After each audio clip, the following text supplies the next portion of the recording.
Plants have a form of nervous system. They feel pain. Also, when they are ill, they run a temperature and have a pulse. They also have memories. We also know now that plants respond favorably to human encouragement and wither and die when they are bombarded by negative thoughts. There are plants that can poison, plants that can cure. And then there are plants that can cause very odd and unpredictable behavior in the human. Here on the campus of this great South American university grows one of the strangest plants of all. Strangest in its effect upon a particular human being. What happened here behind those vine-covered walls began and ended with this unique and curious bloom.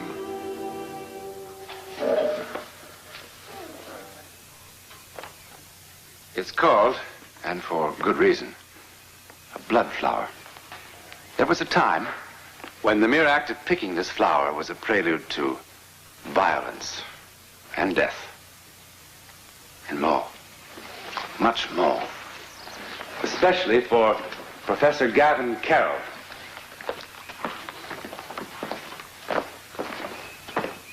Exchange professor from the United States. The year's 1936. He is here to teach a special summer seminar in the philosophy of political science.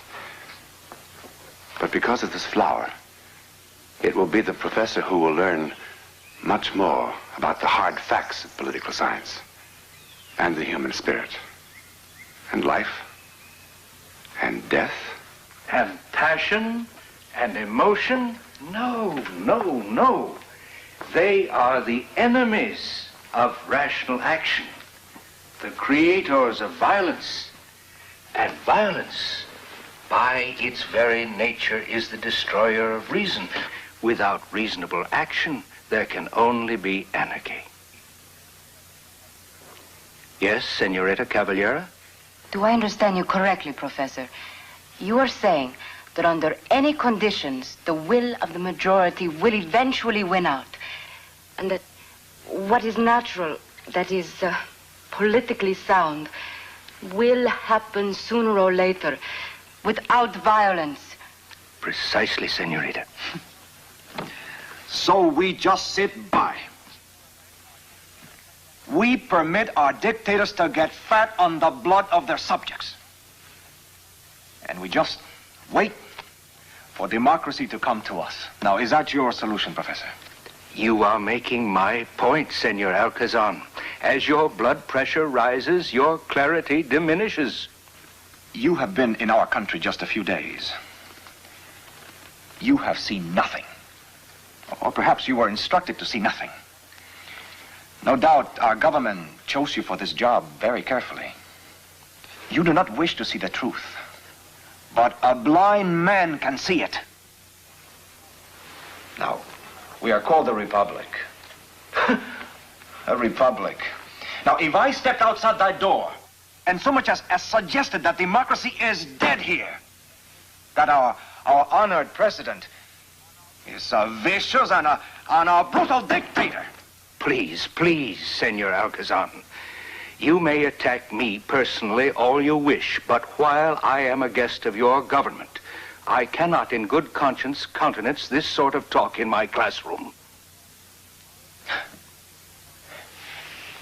You are making my point, Professor. There are no peaceful, reasonable means left to us here. Now, when freedom of speech and thought are crushed, the only way is action. Forceful, violent action.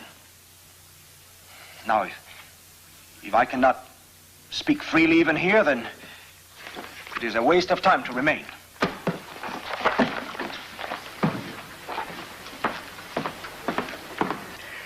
I had heard that the Latin temperament was explosive, but Senor Alcazan is practically a one-man arsenal, all by himself. In all of South America at that time, Professor Gavin Carroll was perhaps the most unlikely candidate for an act of violence. Was, at least until the moment when he first came in contact with the blood flower vine. Or was it really the professor who was destined for violence? Or only his physical being? For at that moment, Gavin Carroll was unaware of what was happening to him. Unaware that he had become host to a sort of psychic parasite that would grow each hour in strength and power until he was a helpless pawn in its grasp.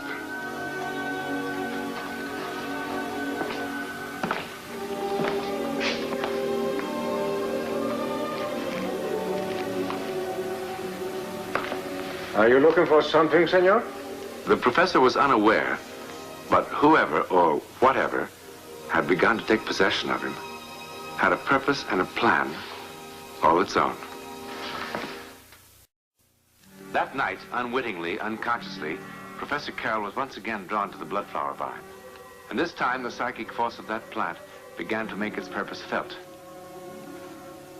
Deep in a psychic thrall, he went directly to a small nearby cemetery and to the grave of Luis Arturo Fuentes, a revolutionary who 6 years before had met violent death in an abortive revolution. And thus began the professor's downward plunge toward the destruction of everything he believed in.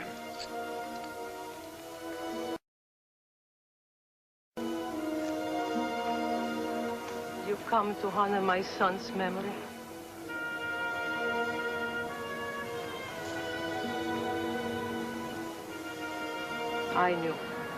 I knew you would come someday. Now come with me. I've kept it hidden, waiting all these years. Now come.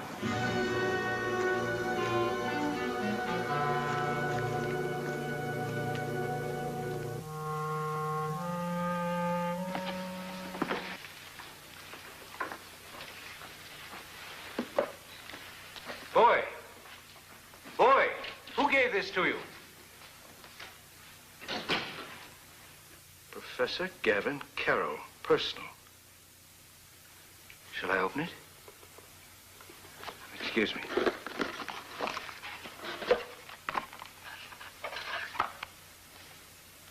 Talk is the refuge of the weak and indecisive. The true believer fights for what he believes.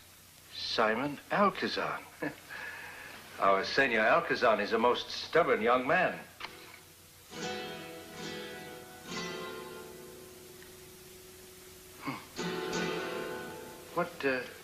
What is the significance of this flower in your country? Oh, you young people so love to dramatize things. Curious blossom.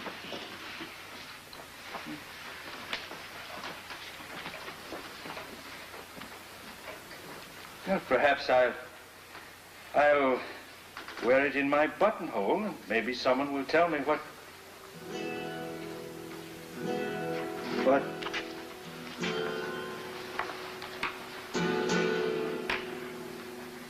Cuanto hace que estamos sin movernos, dejando que el tirano crezca.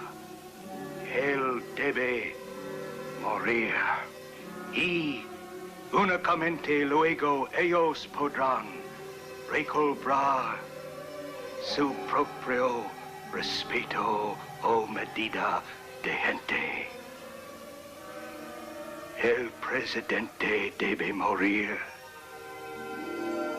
El presidente debe morir.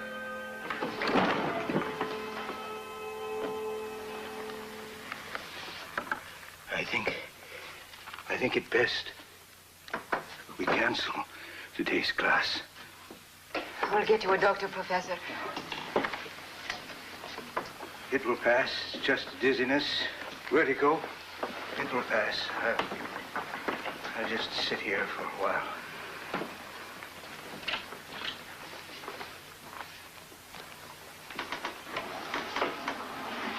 Professor. Better? Yes? This happened yesterday.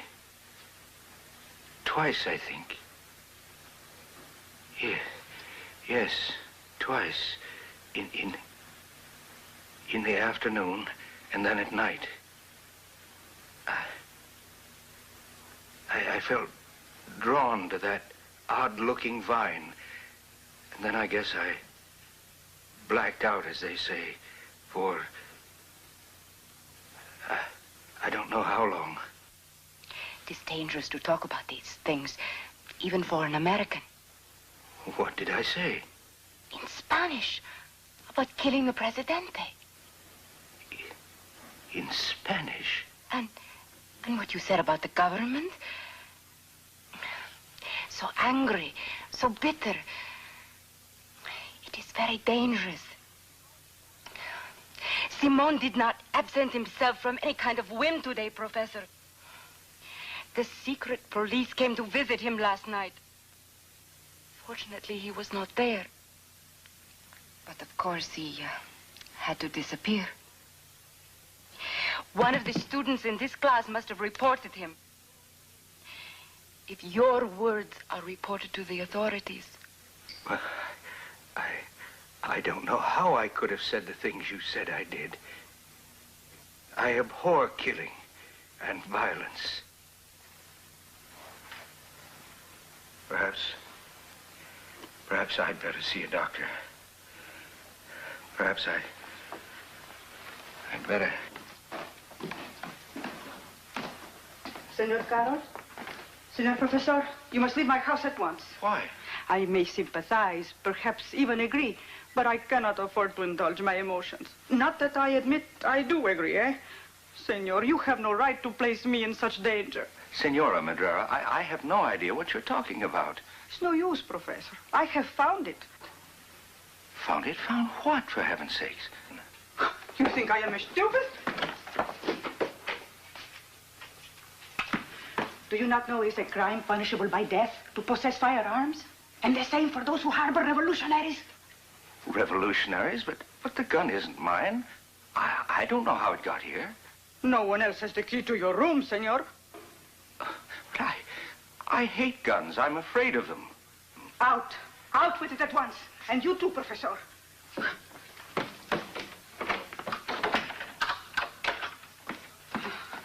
I want no trouble like this in my house. No, Senora.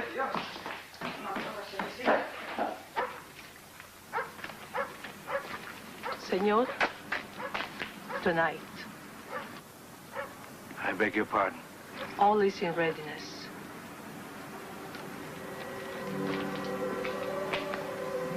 God be with you.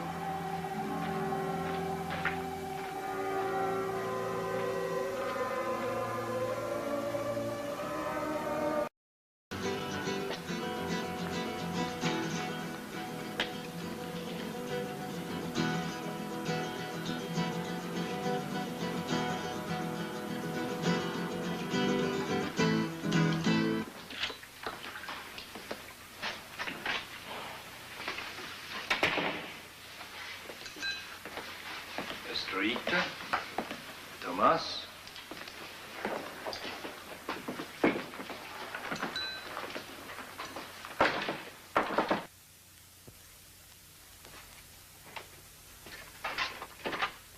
Jorge? Jorge, what's the matter with you? We're all a little bit jumpy tonight, eh? Jose? Ramon? How like a nervous girl you are, Alfredo. Hardly a wise selection for so important a job, which is why I will do it myself. Do what? Alfredo, what a poor actor you are. Who has a better chance of success? Jose? Ramon? Julio? Jorge? Any one of you will be recognized before you get within 50 yards of the palace. I see I have not convinced you that I am the one to do it properly.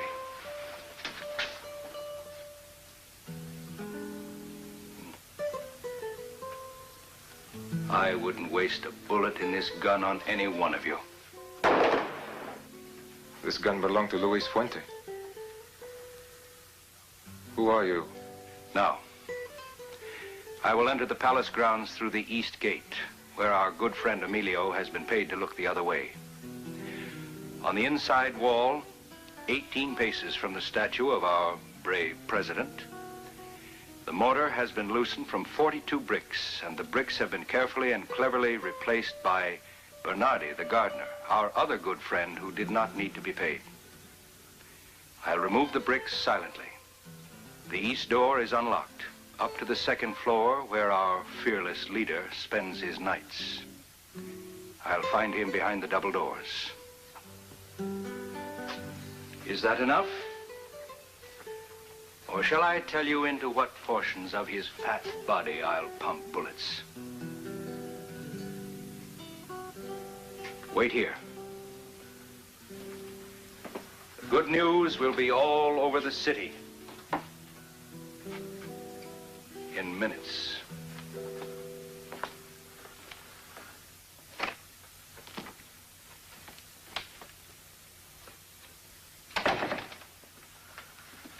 Who is he? How did he learn of our plan? Thank the saints you are all still here. I was afraid I'd be too late. Too late? They have learned of our plans. How? Emilio. He went to them and they paid him more money than we. Yes. Yes. The president will not be in his bedroom tonight. Instead, his special police will be awaiting in an ambush there, waiting to cut down whoever opens that door.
Who are you? What do you want?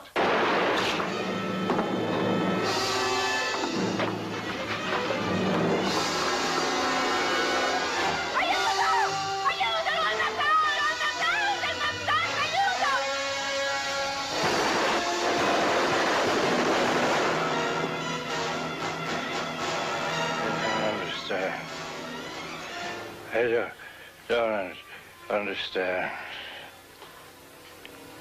Understand. Well, 6 years before Professor Carroll came here, young Luis Fuentes tried to assassinate the dictator and failed. He was stood right here and executed.